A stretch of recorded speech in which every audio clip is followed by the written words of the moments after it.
বৃহস্পতিবার মালদা তৃণমূল পরিচালিত ইংরেজবাজার পৌরসভা ঘেরাও করে বিক্ষোভ ডেপুটেশন কর্মসূচি পালন করল সিপিআইএম এর শ্রমিক সংগঠন সিটু। সিটুর ইংরেজবাজার শহর এরিয়া কমিটির পক্ষ থেকে এদিন পৌরসভা ঘেরাও অভিযান করা হয় সাধারণ মানুষের একগুচ্ছ দাবি দেওয়া তুলে ধরে।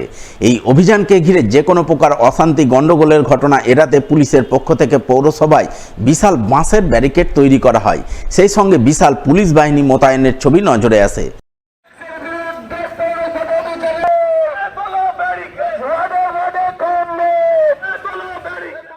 রান্নাঘর পিছু ট্যাক্স নেয়ার সিদ্ধান্ত বাতিল, শহরে আর্সেনিক মুক্ত পানীয় জল পরিষেবা প্রকল্প চালু করা, ই রিক্সা চালকদের ওপর পৌরসভার জুলুমবাজি বন্ধ করা, শহরে সুষ্ঠু নিকাশি ব্যবস্থা গড়ে তোলা সহ একাধিক দাবি দেওয়া তুলে ধরে এদিন সিটুর পক্ষ থেকে তৃণমূল পরিচালিত পৌরসভা ঘেরাও অভিযানের ডাক দেওয়া হয়।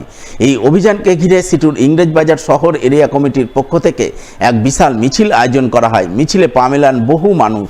তাদের নিয়ে সিপিআইএম জেলা সম্পাদক অম্বর মিত্র, সিপিআইএম নেতা কৌশিক মিশ্র, অনিক ভট্টাচার্য, সিটু নেতা প্রণব দাস, মিন্টু চৌধুরী সহ অন্যান্যরা মিলে শহরের বুকে মিছিল করেন। মিছিল শেষে মিছিলে অংশগ্রহণকারীরা ইংরেজবাজার পৌরসভা ঘেরাও অভিযানে অংশ নেন। পুলিশের পক্ষ থেকে পৌরসভার গেটে বিশাল বাঁশের ব্যারিকেড তৈরি করা হয়।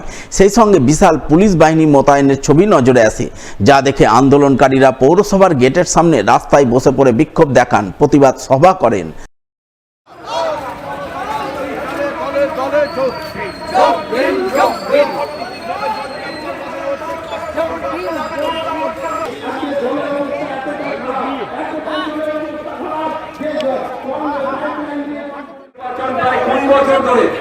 এই নির্বাচনে আপনার অন্যতম প্রতিশ্রুতি ছিল যে আর্সেনিক মুক্ত পানীয় জল পৌরসভার প্রতিটি বাড়ির হোল্ডিংয়ে আপনি পৌঁছে দেবেন, কিন্তু সেই পরিকল্পনা এখনো পর্যন্ত বীজ পাও জলে।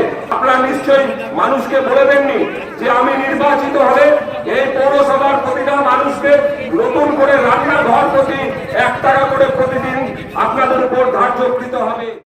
সভা শেষে সিটুর এক প্রতিনিধি দল ইংরেজবাজার পৌরসভার চেয়ারম্যান কৃষ্ণেন্দু চৌধুরী ও ভাইস চেয়ারম্যান সুমালা আগরওয়ালার কাছে তাদের ডেপুটেশন পেশ করেন।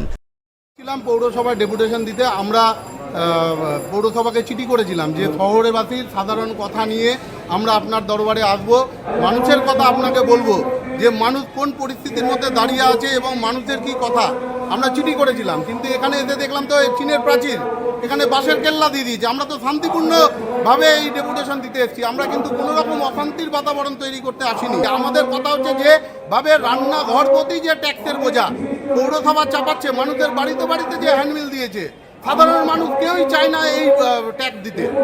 কারণ যে পরিবেশ পরিস্থিতির মধ্যে মানুষ তো ট্যাক্স দিচ্ছে, হোল্ডিং ট্যাক্স দিচ্ছে, তারপরে আবার কেন কোথায় বলা হয় যে আবার পুনরায় ট্যাক্সের বোঝা চাপাতে হবে? এর আগে জলের ট্যাক্সের করা চাপানো হলো, আবার আজকে চাপানো হচ্ছে জঞ্জাল কর, রান্নাঘর প্রতি ট্যাক্স, তারপরে ইলেকট্রিকের ট্যাক্স, একটার পর একটা ট্যাক্স বাড়ানো হবে। কিসের দৃষ্টিভঙ্গিতে? পৌরসভা না চালাতে পারলে ছেড়ে দিন, সাধারণ মানুষ আছে তারা পৌরসভা চালাবে। সিটু নেতৃত্বের অভিযোগ প্রসঙ্গে পৌরসভার চেয়ারম্যান কৃষ্ণেন্দু চৌধুরীকে ধরা হলে তিনি বলেন, কাজ করছি কিনা মানুষ বলবে, ওদের সার্টিফিকেটের কোনো দরকার নেই। সমাজে কাজ করছে কিনা, রাস্তাঘাট পরিষ্কার করছে কিনা, জল দিচ্ছে কিনা, ড্রেন দিচ্ছে কিনা, আলো দিচ্ছে কিনা, সামাজিক উন্নয়ন করছে কিনা মানুষ বলবে, ওনাদের কাছে সার্টিফিকেট দরকার নেই।